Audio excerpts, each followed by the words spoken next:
Have you ever received something, a feeling, a message, or a sense, and then immediately thought, I'm just making this up? Not because it wasn't there, but because it didn't feel clear enough or strong enough to trust that moment. That's where most people disconnect, not because the connection isn't real, but because it doesn't feel convincing enough to follow. In the last episode, I spoke about what channeling actually is, but understanding it and recognizing when you're in a channeled state are two very different things. Because what I see again and again is that people think the problem is that they're not receiving anything when in reality they are. They're just not trusting what's already naturally coming through. It's very easy to assume if your guides were really connecting with you, it would feel obvious or clear or strong, or people just really want certainty, like it's undeniable, like you wouldn't be able to question it. But that's not really how channeling begins. It's very subtle, it's quiet, and often so gentle that it's very easy to just completely overlook. Sometimes it's as though something that's so simple and feels very supportive is a feeling that softens something inside of you, a sense that everything's going to be okay, even if nothing changed externally.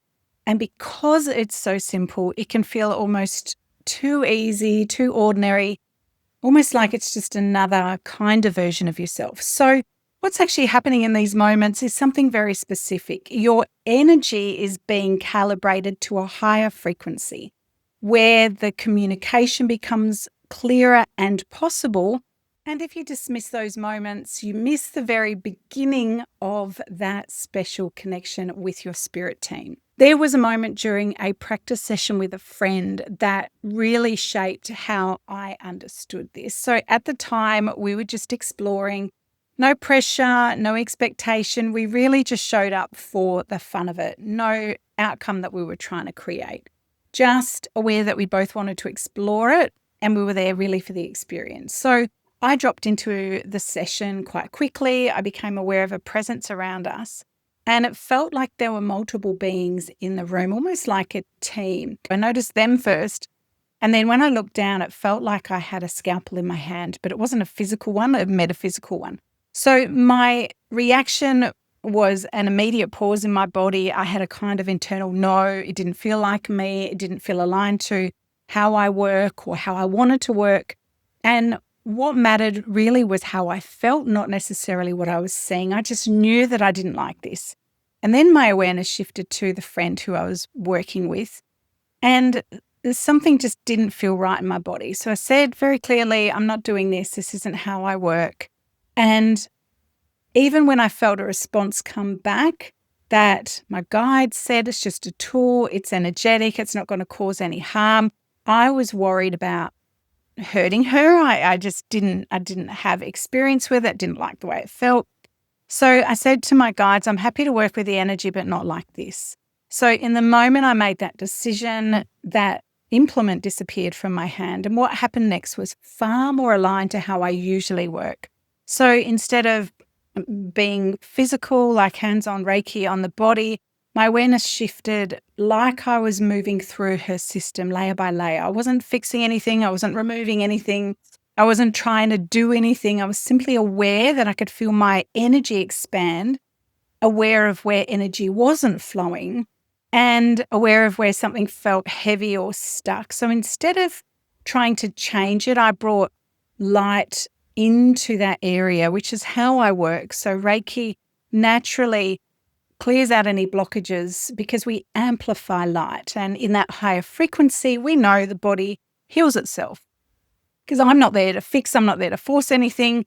I'm there to support the body in a state where it naturally knows what it needs and how to heal itself. So as that happened, I could feel a shift. Something moved through. It was subtle but clear. Energy began to move, so I could feel the heat.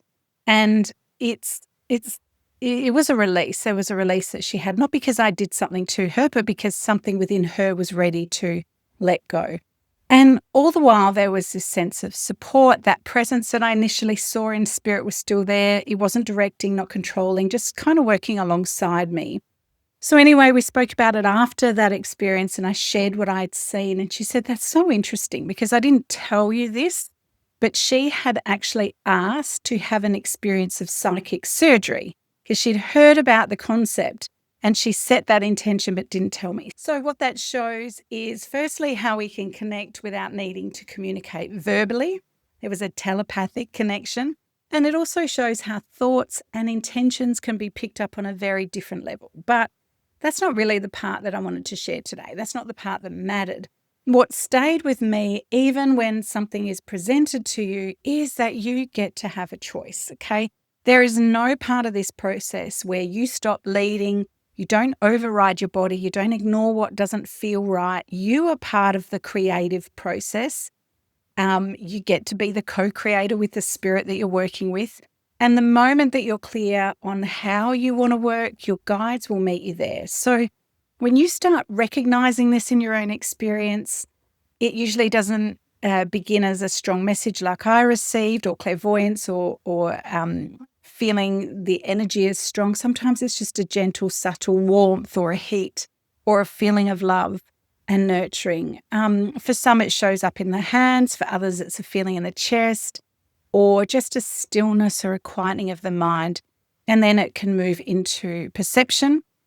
You might get an image pop into your mind or a thought that feels slightly different to what you normally get, or just a sense or a knowing, because it's happening through you, through your mind, through your body, through your awareness. So it's very easy to question it and dismiss it before it's even been given a chance to develop. So then there are moments when something comes through that feels simple, like just supportive or reassuring, or like everything's going to be okay, or you've got this. And the mind can just say, yeah, like that just feels too, I don't know, too nurturing. Okay. And you might be used to being a little bit more stricter with yourself. So it can be easy to dismiss it because it just feels a little too gentle.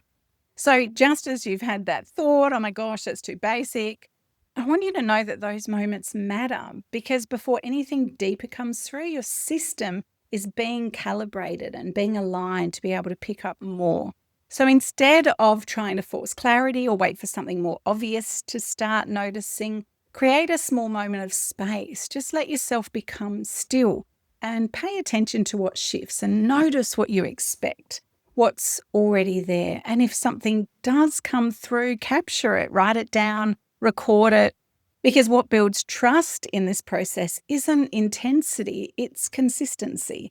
So everything I've shared today comes back to something really simple. In the presence of light, darkness ceases to exist. There's no need to force change. There's no need to fix anything. When the frequency shifts, the system responds. And that's how we know we can experience healing within our own body and inspire that healing within other people. So you're not just learning how to connect, you're learning how to trust what's already there.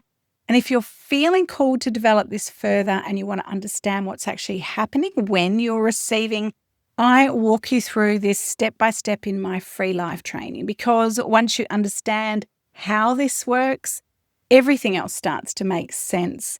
And if this resonated, go back and listen to the episode on what channeling actually is, because that will give you the foundation for everything you're starting to notice now.